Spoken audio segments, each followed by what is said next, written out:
Kata Imam Ibnu Manzur dalam kitab Lisanul Arab, asluhu ada ya'udu. Asal dari kata id artinya kembali. Jadi Idul Fitri artinya kembali makan. Maka sesoleh-soleh orang, sealim-alim orang, haram hukumnya berpuasa pada tanggal 1 Syawal. Karena 1 Syawal adalah kembali makan. Cuman hati-hati masalah makan ini. Karena lambung ini kan sudah terbiasa tak diisi pagi. Tiba-tiba diisi opor ayam, masuklah bakso, masuk, akhirnya mencret 3 hari. Jadi makna Idul Fitri yang pertama balik makan. Makna Idul Fitri yang kedua adalah Idul Fitri balik suci bersih. Fitrah. Ma min mauludin illa yuladu 'alal fitrah.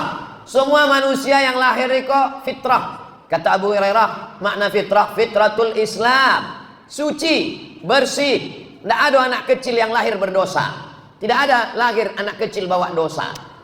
Ada pernah bapak ibu mendengar berita telah lahir satu bayi langsung ditangkap KPK? Tidak ada. Sebab bayi kok bersih, tidak ada berdosa. Cubalah awak gendong anak ketek. Ustaz Somad, tolonglah gendongkan anak ambo kau Ustaz. Gendong anak. Lucu ya. Habis itu kau terkoncing anak kau. Betuah anak saya ini Pak Ustaz. Betuah pula katanya anaknya. Lanjut oleh baju awak dikoncing. Betuah. Dan awak pun tidak bohong. Kenapa kita tidak marah? Sebab anak kecil ikon tidak berdosa. Coba kalau apanya terkoncing. Menangi anak kau. Awak pun golak. Apa kata Pak? Ini umur begini memang lagi lucu-lucunya. Ya Pak Ahmad. Iya kata. Ini lagi digendong gitu. Kenapa? Sebabnya tidak ada dosa, tidak berdosa. Jadi balik Idul Fitri, balik kepada fitrah, tidak ada dosa. Kharaja ka yauma waladathu ummuh. Keluar dari Ramadan seperti keluar dari rahim ibunya, suci bersih. Dosanya kepada Allah habis. Dibersihkan oleh tarawih, witir, tahajud, zikir, solawat, habis bersih. Ini ambo sedang berhadapan dengan bayi-bayi. Cuma gak tua kita. Baik, dosa kepada Allah Ta'ala sudah bersih insya Allah. Tapi dosa kepada manusia, itulah maka adat istiadat awak kalau Idul Fitri mohon maaf zahir dan batin. Batin perut, zahir pundak. Apa makna perut dan pundak? Ambo bersalaman sama bapak. Pak Ketua Masjid, ya saya pergi dulu ya. Ya, waktu ambo pergi yang nampak apa? Pundak. Itu maka disebut zahir. Waktu ambo pergi nandak nampak mana? Perut. Nandak nampak itu batin. Maka disebut dengan mohon maaf zahir dan batin. Itu bahasa Arabnya zahir. Kalau tidak percaya, tanya sama dosen bahasa Arab Fakultas Tarbiyah UIN Suska, Ustadz Dr. Alwizar, S1, S2, S3, doktor bahasa Arab. Kalau tidak percaya sama ambo, ya? Mengigaunya pun bahasa Arab kata Pak Ahmad. Ambo waktu itu kan balik dari Maroko dengan titel LCMA, LC Al-Azhar, MA Maroko. Mendaftar jadi dosen bahasa Arab di UIN. Sampai di situ mengaduk ambo ke ketua apa namanya pusat bahasa itu Bu ya, pusat bahasa. Waktu tidak diterima waktu. Kami tidak terima katanya. Karena ijazahnya bukan bahasa Arab. S1 ambo Al-Azhar, S2 Darul Hadis, bukan jurusan bahasa Arab. Itulah hebatnya UIN itu. Kalau tidak jurusan bahasa Arab tidak diterima waktu. Mesti jurusan bahasa Arab. Jadi kenapa waktu ini menyebut mohon maaf lahir dan batin? Tidak tahu mau siapa mau ubah itu. Tapi deklah awak terlanjur salah, lanjutkan ajalah kesalahan itu. Mohon maaf zahir dan batin. Zahir nan nampak, tapi ada nan tidak nampak. Zahir contoh nan salah nan zahir nan mana? Zahir misalnya ada nan belum membalikkan rantang potang. Itu kan zahir jom. Tapi ada nan sifatnya batin di dalam hati. Sakit hati awak. Ambo memang sakit hati ambo menengok tetangga awak tu Bu ya. Sakit dia apa? Motornya bau. Itu tidak salah ini, salah awak. Bapak Ibu yang dimuliakan Allah Subhanahu wa taala. Jadi Idul Fitri kembali kepada suci bersih. Idul Fitri yang pertama balik makan. Idul Fitri yang kedua balik suci. Idul Fitri yang ketiga adalah hari raya, hari besar. Itu mana Id? Id artinya hari raya, hari besar. Karena waktu Nabi sampai ke Madinah, mereka orang kafir jahiliyah, hari rayanya ada dua. Diganti Allah, maka bergantilah. Qad abdalakum bi khairim minhuma. Allah sudah ganti dengan hari yang lebih baik daripada dua hari itu. Itulah Idul Fitri dengan Idul Adha. Lalu kemudian setelah Idul Fitri itu, apa yang perlu kita jaga? Menjaga masjid. Masjid ukhuwah atau al-ukhuwah? Masjid al-ukhuwah, dalam perjalanan ambo ceramah, al-ukhuwah ikut jadwal ambo sebulan sekali subuh mubarak. Masih ada tuh ya? Alhamdulillah. Subuh mubarak. Ambo kalau ditanya orang di mana-mana ceramah, Ustadz tolong kasih jurus biar supaya masjid kami ramai. Kata ambo, datang kalian ke Pekanbaru, di Jalan Garuda Sakti, masuk komplek Undri, ada situ namanya Masjid Al-Ukhuwah. Saya pernah mengajar di situ bertahun-tahun, setiap subuh Ahad itu termasuk yang ramai. Bagaimana caranya Pak Ustadz? Setiap subuh Ahad ada namanya coffee morning. Disediakan coffee morning. Coffee artinya kopi, morning artinya pagi. Coffee morning, minum kopi pagi-pagi. Memang tidak ada yang lain, kopi aja. Tapi ternyata ada sotonya, ada sopnya, ada baksonya, ada mie ayamnya, ada ketupatnya.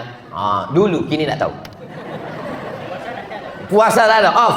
Tapi di luar puasa berlanjut lagi insya Allah. Amin. Ini masjid ini perlu kecerdasan pengurus untuk menarik jamaah. Bagaimana supaya jamaah tertarik ke masjid? Jamaah kepanasan, pasang AC. Malam tadi yang buat ceramah, AC-nya duo, tapi mati dua-dua. Ditanya dek Pak Bupati. Pak Bupati tanya, Ustadz, ini AC itu? Kata Mbok, AC itu dipasang bukan untuk mendinginkan badan awak Pak, tapi untuk mendinginkan hati awak. Tapi di Masjid Al-Ukhuwah berapa AC-nya Pak? 1, 2, 3, 4, 5, 6, 7, 8, 9, 10. Walaupun 10 tetap angin. Entah AC kalau mau tidak diservis. Tapi nan joleh ikut jumlah jamaah kok kalau masuk kampungnya over capacity. Ikulah di luar kemampuan niko. Nah itu jadi bukan salah AC-nya. Bagaimana supaya jamaah tertarik ke masjid? Maka baguskan karpetnya. Tengok. Dulu bagus kok, ini udah agak-agak rontok betul. Macam mana supaya jamaah kau tertarik ke masjid? Buat di sekelilingnya ada kaligrafi yang cantik-cantik. Karena mata ini zayyana sama ad-dunya bizinatinil kawakib. Kami hiasi langit dengan bintang gemintang. Jadi mata awak menengok langit itu yang cantik, yang indah. Maka di masjid ini kaligrafinya cantik, indah. Ada pula terjemahnya di belakang hadis. Sebaik-baik kamu adalah orang yang mempelajari Al-Quran dan mengajarkannya. Hadis riwayat Bukhari. Pak sampai ke bawah. Bukhari. Dipasang lampu cantik.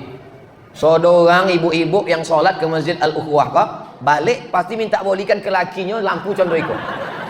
Minta condro ukhuwah katanya. Kadang sembahyang awak di masjid, Qurannya tak jelas susunan. Tapi di Masjid Al-Ukhuwah tengok cantik. Dari susunannya nampaknya Qurannya tidak pernah dibaca. Bukan begitu Bu ya. Iko baru disusun tadi. Cantik luar biasa. Nah itu toiletnya juga. Toiletnya bagus, rapi, bersih. Jadi apalah kurangnya masjid Iko? Ada satu kurang, kanopi. Nah, di situ pintu masuk. Mana kotak sedekah tadi? Sebarkanlah siapa yang konek.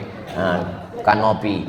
Kotak, mainkan kotak. Di muka kok. Sebab banyak ikan-ikan godang sih kok. Apa yang dimuliakan Allah? Kalau malam pertama Ramadan, malam kedua, malam ketiga, mungkin orang masih ketek-ketek. Sebab masih ada 3 boleh malam lagi. Iko malam terakhir kalau besok nampak anak bulan. Jadi masukkanlah sisa-sisa yang batal kemarin. Masukkan saudara. Masukkan. Sama dompet-dompetnya sekalian. Tapi yang dimuliakan Allah Subhanahu wa ta'ala, masjidnya bagus, tapi kadang sumber dayanya dari mulai muazzinnya, imamnya, masjid awak imam Masya Allah. Di antara imam yang ambo suko termasuk Imam Al-Ukhuwah itu. Syukur. Kadang ada imam itu mantap, cuma ayatnya terlalu panjang. Iyo, sama ikut. Kalau ikut pas lah, ibarat makanan sudah ngelok gitu. Nah itu, suaranya merdu, hafalannya mantap. Imam awak kau bukan tidak bisa ayatnya panjang. Potong waktu kami tahajud sama Pak Ahmad di Al-Falah panjang, bisa nyekorinya hafal. Di Quran tuh sodonya di kepalanya 30 juz di kepala. Kalau kepala hamba kau juz 30. Nah itu. Jadi beruntung dan betua Bapak Ibu. Sumber dayanya ada, khotib imamnya mantap, Bilalnya tadi Bilal awal. Subhanal malikil ma'bud, subhanal malikil mawjud. Ambo sembahyang di tompek lain, ndak joleh tak apa katanya. Coba selawatnya tadi. Ibu di belakang mendengar selawat tadi jelas kan? Allahumma sholli ala sayyidina Muhammad. Allahumma sholli wa sallim wa barik alaihi. Allahumma sholli ala sayyidina wa maulana Muhammad. Allahumma sholli wa sallim wa barik alaihi. Allahumma sholli ala sayyidina wa nabiyina wa syafi'ina wa zukrina wa maulana Muhammad. Allahumma sholli wa sallim wa barik alaihi. Di tempat lain kadang Allahumma sholli alaihi. Jadi Masjid Al-Ukhuwah kok menjadi masjid standar bagi masjid-masjid yang bingung untuk standar bangunan dari mulai fasilitas sampai imam. Saya mengajak kepada masjid, pengurus-pengurus Masjid Pekanbaru, datanglah kalian piknik ke Masjid Al-Ukhuwah ini. Karena di sini guru-guru awak, ada Ustadz Maghfirah, ada Ustadz Al-Wizar, ada Buya Zul Ikrami. Maka mereka ini mudah-mudahan panjang umur, sehat badan. Allah tidak mencabut ilmu. Innallaha la yanzi'ul ilma intiza'an. Macam mencabut pokok kayu dari tanah. Tidak begitu. Tapi bagaimana Allah mencabut ilmu? Biqabdil ulama. Dicabutnya ilmu itu dengan meninggalnya ulama. Kalau ulama sudah meninggal, awak tidak punya pegangan. Jadi Masjid Al-Ukhuwah fisiknya bagus, SDM-nya bagus, dan ada ulama-ulama yang menjaga, yang insya Allah tidak mungkin awak salah. Karena setelah meninggal Nabi, yang ditinggalkan tinggal lagi satu, al-ulama warasatul anbiya. Nah ini masjid ini terus tetap kita jaga. Siap Bapak Ibu memakmurkan masjid di luar Ramadan? Sedangkan yang udah balik kampung aja penuhnya macam ini, apalagi nanti setelah yang balik kampung tuh balik ke siko, maka insya Allah melimpah ruah. Tapi itu tadilah, masjid ini penuh tapi tak bisa duduk di samping karena alun ada kanopi tadi. Nah, dia memang mesti diingatkan agak 2-3 kali. Sama lupa. Nah, lalu apa lagi yang perlu kita jaga? Yang perlu kita jaga adalah perasaan orang lain. Itulah yang kita lakukan selama Ramadan ini. Selama Ramadan kita dididik untuk merasakan perasaan orang lapar. Lapar itu tak bisa diceritakan rasanya Bapak Ibu. Jadi kalau ada orang tidak Islam, bercerita tentang lapar. Seminar internasional membahas kelaparan di Afrika, Ethiopia. Tanya dulu, orang pernah lapar? Enggak. Enggak bisa membahas lapar. Narasumbernya kenyang, moderatornya kenyang, pesertanya kenyang, tidak melahirkan apa-apa guys. Uang konyang tidak bisa bicara lapar. Maka yang bisa bicara tentang pengentasan kemiskinan, kelaparan adalah orang yang sudah berpuasa. Cobalah deskripsikan tentang lapar. Nanti Bapak Ibu kasih anak-anak kertas, kasih pena, ceritakan tentang lapar. Walaupun sama-sama lapar, sama-sama di masjid, sama-sama berbuka, tapi bahasanya beda-beda. Coba nanti tes. Nanti kumpulkan kertasnya, baca satu-satu. Lapar adalah ketika usus melilit-lilit. Satu kertas lagi. Lapar adalah ketika suara cacing mulai kompak. Karena lapar tak bisa diungkapkan dengan kata-kata. Lapar itu langsung dalam bentuk berbagi. Makanya tak diterima puasa orang kalau dia tidak berbagi. Dan yang disebut berbagi itu adalah berbagi zakat fitrah. Anak-anak muda, jangan kotori malam Idul Fitri dengan maksiat. Idul Fitri itu artinya balik ke fitrah, bukan balik ke fitri. Ya, masih membonceng si Fitri. Terus tanya, malam apa kok kembali ke fitri Bu ya? Ilaha illallah Muhammad Rasulullah. Sore orang asik menengok hilal, hanya pun sore itu mau nyervis motor malam. Mana pengaruh Ramadan itu? Ramadan ini bukan bulan menumpuk amal. Ramadan ini bulan membiasakan diri. Allah bisa karena biasa. Selama bulan puasa mana ada yang bonceng-bonceng? Ditulisnya, wah makin banyak aja kok.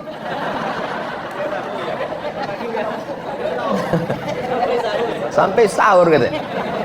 Ambo jam mompek beko bangkit ke airport. Kau tahu sih hambunan terakhir kok? Bukan sudah kau mati. Nah itu. Kamu sobi ke Ustaz Al-Wizar, nanti ambo tausiah Masjid Al-Quwah, tausiah terakhir. Sudah itu malam jam mompek ambo ke airport, ambo ndak pergi ke Jawa Timur.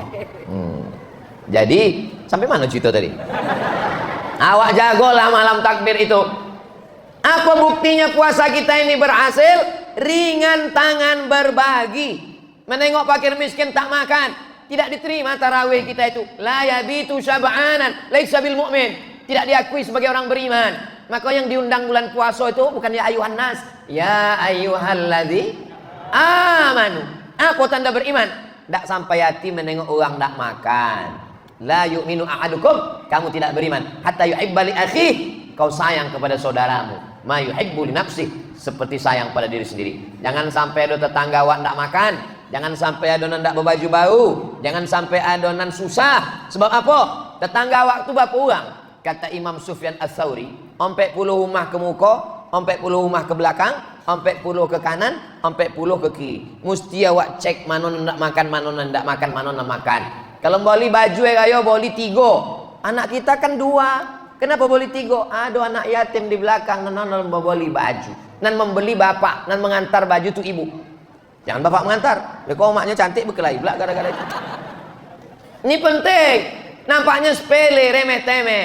Tapi ini adalah pelajaran Islam mengajarkan tidak hanya hablum minallah, tarawih, witir, iktikaf, Lailatul Qadar, tapi juga ada kepedulian bersama sosial. Maka orang yang tidak membayar zakat fitrah mengawang-awang menggantung puasanya. Apa maksud? Apa hikmah? Apa filosofinya?